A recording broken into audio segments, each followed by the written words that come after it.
Welcome back, guys. It's craft time. Let's go ahead and get started.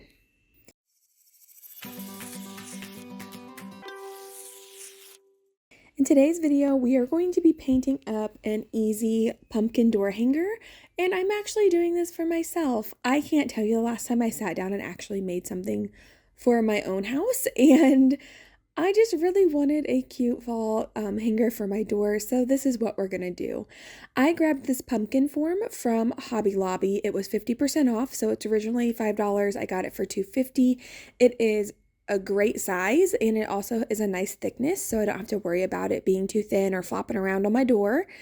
And we're just gonna paint it up, and I'm just gonna show you how to get a nice kind of like 3D dimensional effect with some paint. So here you just see me using some plain acrylic paint in the color orange, and I'm just gonna paint the entire surface, and I'm just doing a base coat here, and then I'm just gonna grab my heat gun and I am going to slightly dry it and then just let it air dry the rest of the way.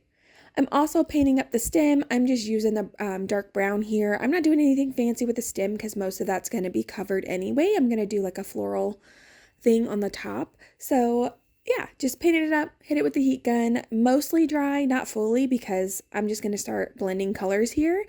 And now I'm going to show you what we're doing. I'm using that same base color orange, and I'm going to tint it with a little bit of red. I am wanting to make it a little bit darker because I'm going to be doing the shadows or like the creases of the pumpkin, or the indents of the lines of the pumpkin. And I'm just going to go around on all of the edges so you can see where the pumpkin has like those rounded parts on the edges that are kind of showing where the creases of the pumpkin would be. I'm using those as my guidelines. I'm going around the entire outline, and then I'm going where that wood kind of indents down and making lines from top to bottom, making sure that the indent meets the same. So I'm sorry, I'm a little off frame here, but at the bottom there's indents too, and making sure they line up. After that, I'm going to be using I'm using kind of like a mustard yellow. You can also use bright yellow, whatever yellow you have. And I'm mixing that with my base color, which is just that standard orange. And now I'm doing some highlights. So this would be like the rounded parts of the pumpkin that stick out some. And doing these two different colors, that's what's going to give it kind of like that dimensional feel. I am just going in between where I did those reddish orange lines and adding this yellow in. And I'm kind of, you gotta trust the process, guys. I'm just going in kind of wherever I want and blending it out a bit. And then I'm gonna go back in with that base color orange, and anywhere where I think I went a little too hard or I need it to blend a little bit more, I'm just adding some of that orange in and helping wash it away, any harsh lines that are there, unless that's a look you're going for, because sometimes that can be cute if you do it right. But I'm kind of going for more like blended out look. So yeah, I'm just going to take that base color orange, and I'm going to go over the entire top of the pumpkin. And what this is doing is just kind of, instead of having those big harsh lines, it is just blending all those colors I just added in together. And instead of having like a big color block, it's kind of washing it away and blending it out. Then I did go back, I mixed up some more of that orangish red color, and I'm doing a heavier like shadows on the bottom of the pumpkin, and I'm just kind of like filling those in. Again, this is where, the sun, where the light would be coming from the top, so the bottom of the pumpkin would be a little bit darker, and it's just going to kind of make it look like it has a little bit more of that rounded look. And you're just going to keep doing this over and over until you are happy with your pumpkin.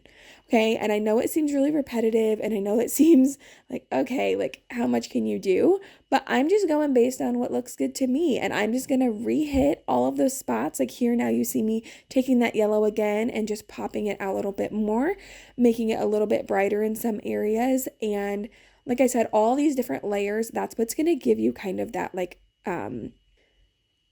that like definition or that kind of more 3D look on a flat surface. So I'm just going to keep doing this and layering this until I'm happy. Now, if you're sitting here looking at yours and you're just like, I just don't know, because you can use any pumpkin form you want. You can grab one from the Dollar Tree, from anywhere, or if you're just painting a pumpkin on the canvas, this works for any of that. Just draw your pumpkin out and the same technique works. Take a step back or hold it up away from your face.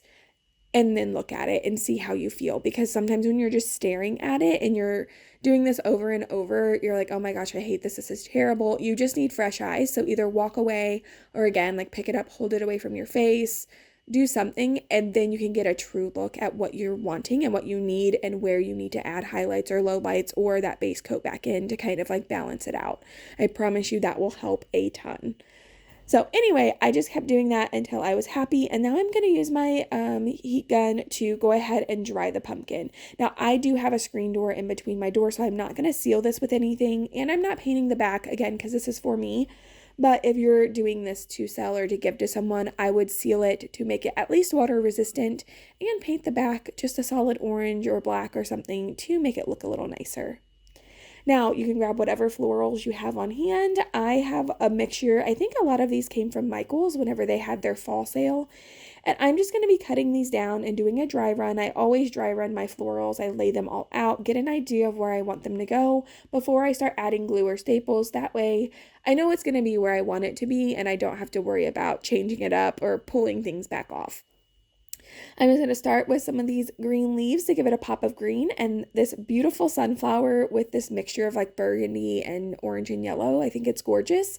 And I'm going to build from there. I'm going to make sure I'm you want to be semi-symmetrical on each side, but you don't want it to be identical on each side. Or maybe you do. I personally don't like that look. So I'm just going to kind of build it out and build it up with all these different florals and things I have. And then I'm also going to be using some raffia, which I don't always love using, but I want to show you how you can use it, if it's in all those different strands, how you can use it to make a pick on your own. So here you see, I'm just using this was actually a bundle of its own. I pulled it apart, and all I'm going to be doing is using some floral wire, and here I'm kind of trying to figure out what length I want, and this is way too long. So I'm just taking floral wire on the amount of strands that I want, and I'm sorry if you hear those geese in the background. I'm sitting out with nature, and it's beautiful. I'm wrapping that floral wire around to attach all of the raffia pieces together, and then I'm just cutting on the side of the wire that I don't need to cut it to the length that I need. And this is an easy way to be able to gather it up, or if you have a string or something, you can tie it to where you can just glue it down in one piece and not have to worry about it. Excuse me. Other than that, I just added the hanger that was already on it back on with a few berry picks, and I love this. I'm so excited. Again, I don't really do much for myself, and I am very thrilled. If you have any questions at all, let me know in the comments below. Hit me with the pumpkin emoji. Thank you for stopping by, and I will see you next time.